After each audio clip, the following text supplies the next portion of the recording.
வணக்கம் மக்களே! இன்னைக்கு நம்ம வீடியோல என்ன பார்க்க போறோம் அப்படின்னா, நம்ம சேனலுக்கு காப்பிரைட் ஸ்ட்ரைக் வந்து குடுத்துட்டு இருந்தாங்க. ஸோ, அதனால கொஞ்ச நாளா வந்து வீடியோ போடாம அப்படியே இருந்தோம். காப்பிரைட் ஸ்ட்ரைக் வந்த உடனே நம்ம என்ன பண்ணணும் அப்படின்னா, நம்மளுக்கு வந்துட்டு 3 ஸ்ட்ரைக் வந்துட்டு அலோட் பண்ணுவாங்க. அதில ஃபர்ஸ்ட்டு ஸ்ட்ரைக் வந்துச்சு அப்படின்னா, நம்மளுக்கு வார்னிங் பண்ண மாதிரி.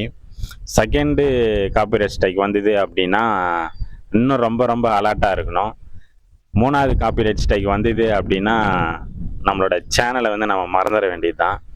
அந்த மாதிரி 3 காப்பிரைட் ஸ்ட்ரைக் வந்தது அப்படின்னா, வித்தின் ஒரு 7 டேஸ் சம்திங் நம்ம சேனலை வந்து ஃபுல்லாக யூடியூப்லேருந்து டெர்மினேட் பண்ணிடுவாங்க, ரிமூவ் பண்ணிடுவாங்க. அதுக்கப்புறம் நம்ம கஷ்டப்பட்ட சேர்த்து நைட்டும் பகலும் வீடியோ போட்டு எடிட் பண்ணி நம்மளோட சப்ஸ்கிரைபர்ஸ் எல்லாம் காணாமல் போயிடுவாங்க. நம்ம சேனலே எல்லாம் போயிடும். ரொம்ப மன வருத்தத்துக்கு ஒரு ஆளாயிடுவோம் நம்ம.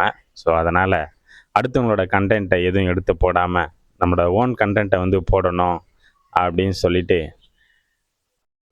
இந்த காப்பிரைட் ஸ்ட்ரைக் வராமல் பார்த்துக்கணும் அப்படின்னு ஒரு முடிவுக்கு வந்துக்கிறேன்.